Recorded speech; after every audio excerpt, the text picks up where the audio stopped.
It's been hot and heavy. Reaction to the Eagles press conference yesterday, and frankly, I'm surprised by a lot of it, Ike. I'm surprised that the reaction is so overwhelming. What a disaster that was yesterday. What did I just witness? Worst press conference since Nick Sirianni's first press conference. They look so tired. They look disheveled. What do you want them to like? I would rather they be that than all happy and cheery and everything's fine. I'm glad it looked like they were drugged through the mud a little bit.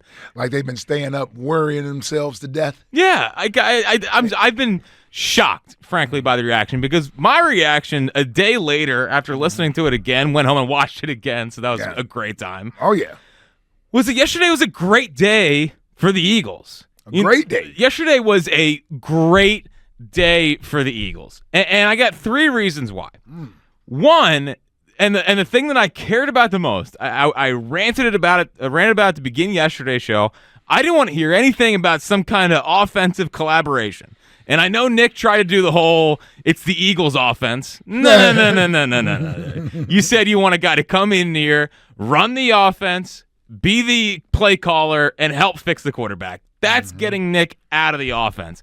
That is a massive, massive positive for me. The second thing is that I feel like they're not making the same mistake with Wentz, and they're not giving Jalen whatever he wants. I think if they gave Jalen whatever he wants, I'm not sure Nick Sirianni's giving that press conference tomorrow or yesterday.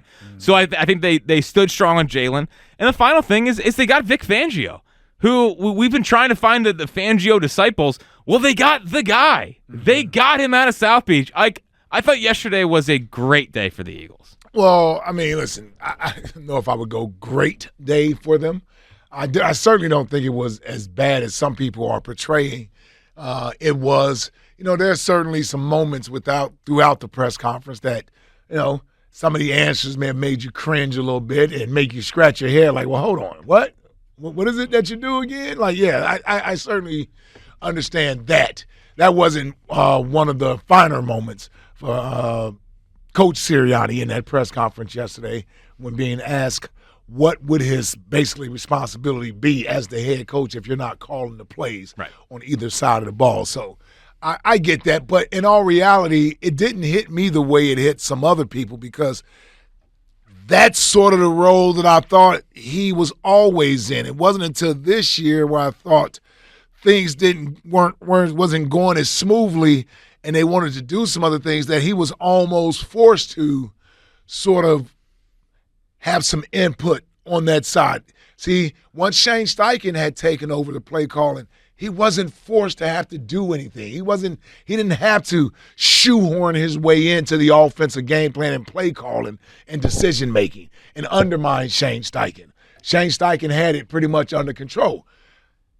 Brian Johnson, I don't know. It didn't seem like he had it under control as much. Getting everybody involved, having sort of a complementary offense, the running game matching up with the passing game, things of that nature.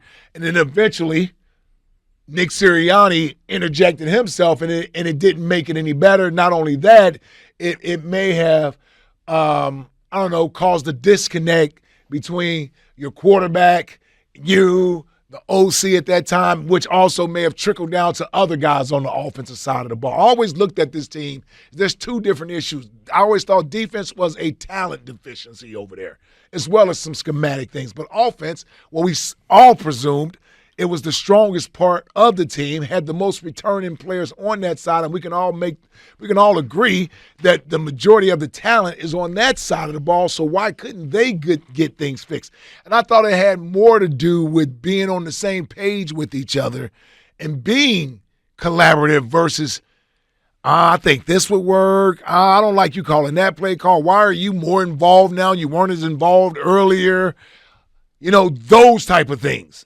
I think that contributed more to the offense sort of falling out of sync coming down the stretch. I say all of this to say, until we really know who the OC is going to be, I think that's when everything comes full circle and you can get a real clear picture of how you should feel. Because then the next step, but that's only the first step, then the next step is adding the talent that needs to be here in order to get this team back to where we want it to be. I came away from yesterday saying nothing shocked me about yesterday. in all honesty. I anticipated a lot of that stuff. The Fangio news broke really in the middle of the damn press conference, and we've kind of surmised this is why the press conference started as late as it did. Mm-hmm. So I think people are comfortable with that. What I say to that is, and I'm not against Vic Fangio, I'm just not jumping for joy like everybody else. I wanted a different philosophy from a defensive perspective. That's what I wanted. I wanted a Wink Martindale type of a defensive coordinator. That's what I wanted. Right? This is more of what you've already been doing. Mm-hmm. That's all this is. And maybe he's going to be better at it because it's his defense. I hope that's the case. Mm-hmm. He still needs players. He does. He needs players. 215-592-9494. Was yesterday a good day for the Eagles? It's been hot and heavy. The all reaction here on WIP. A lot of negative. A lot of things skewing negative. Was that the first press conference you ever heard Nick Sirianni speak? No. No, of course not. But, it's never been clear, concise, crisp answers. It's always kind of been a little bit out there, but stumbles around a little bit. But let's get into the meat of what happened yesterday. There was three main things that happened yesterday, and I think all three were positive. One is Nick not being involved in the offense. That's people want Nick fired at the end of the year. I want Nick fired at the end of the year. But if he's coming back, at least they theoretically are going to be able to get a guy with new ideas that can fix a stale offense by his own words. Nick called the offense stale. Mm-hmm. So if the offense is stale, we're getting someone in here where Nick seems like he's taking a step back and keeping his hands off. I know he tried to walk back what he said early in the press conference when he said, maybe I'll step into defensive meetings, this, that, and whatever, by saying it's the Eagles offense, but I don't believe him. I don't believe he'd be back if he did what Doug did. Mm-hmm. Doug basically stood up to them and said, no, it's my offense, yada, yada, yada. Nick didn't do that. He took a step back, and now his hands are out of the offense. That's a win for me. Yeah. Jalen Hurts, there's been a lot of reports, is he stoic? Is he detached? Is he, getting along with coaches or teammates? Well, if they wanted to fire Nick to keep Jalen happy, they could have done that, but they didn't do that. They didn't consult Jalen when getting rid of Brian Johnson. And, this is the mistake I thought they made with the Wentz thing. Is Wentz, it felt like they gave a lot of power to, and he didn't really reward them. Well, they are saying, Jalen, this is still our team. We'll get the coach and you go play. I mean, you talked about it yesterday. Jalen after the year saying owners own, players play, and coaches coach. Yep. Well, that felt like continuing in that direction, which I think is good. Yep. And Vic Fangio, obviously, I haven't broken down the all-22 on the Vic Fangio scheme, but I think the Eagles, they have a philosophy. Mm-hmm. I guess they want to limit big plays and get pressure on the quarterback. Well, if you had a disciple of his last year in Sean Asai, that went wrong. Last 2 years. Yeah, I mean, Gannon, people, he's obviously split in the city. Some people loved him, some people didn't like him. Mm-hmm. At least I'm getting the guy. So, I'm getting the guy that I think they wanted after last year, where Gannon kind of screwed them. Mm-hmm. For me, yesterday was a great day for this organization. A great day. So you were good with everything. I'm good with everything. Okay. I'm happy with everything. Okay. I'm happy with the outcome of what happened yesterday. I think everyone should be. Well, I'm not ready to say I'm happy yet. I still need to see some other things. I wasn't surprised by anything yesterday that they talked about, but moving forward, I think the whole thing with Nick and the culture setting thing, people want to know, what is he going to do? How's he? Well, give him a chance to do it. I mean, he's shown that he could do it in the past, and I understand what happened the last 7 games. My goodness, these 7 games are going to be the thing we could just measure everything he's done in his career by. Those 7 games, because that's all that really matters to people. What happened in those 7 games? I don't know. Maybe the players quit because the players got some questionable issues with them. How about, did anybody ever think of that?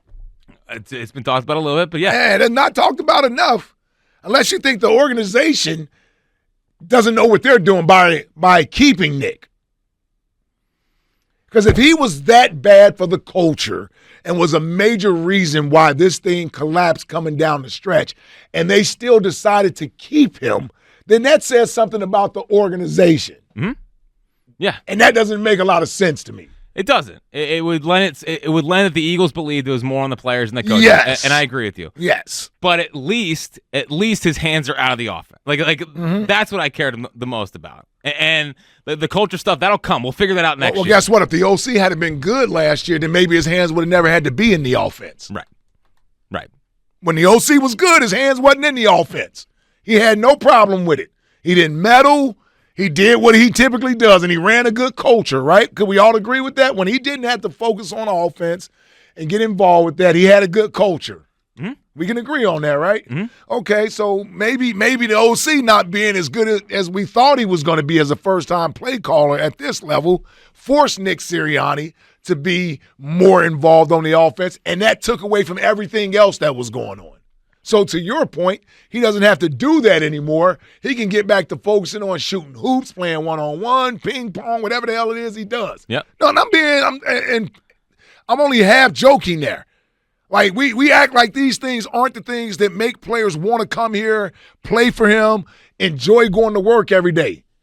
I'm pretty sure if I were to go to Detroit, I'm not going to see a bunch of science projects or what have you up in Dan Campbell's office. You don't think so? Like he's some mad scientist and he's got all this stuff. He's a culture guy. He's a former player, so he's just one of the guys in the locker room. That's what Dan Campbell is. He knows how to say all the things that'll get players fired up. And when they start losing, that gets tested. But I wonder how good Dan Campbell would be if he had to jump in and start calling plays for Ben Johnson. I don't think it would be very good. Yeah. I think Nick gets to go back to doing what he does best, and I'm okay with that. Right. And that's why I feel good today.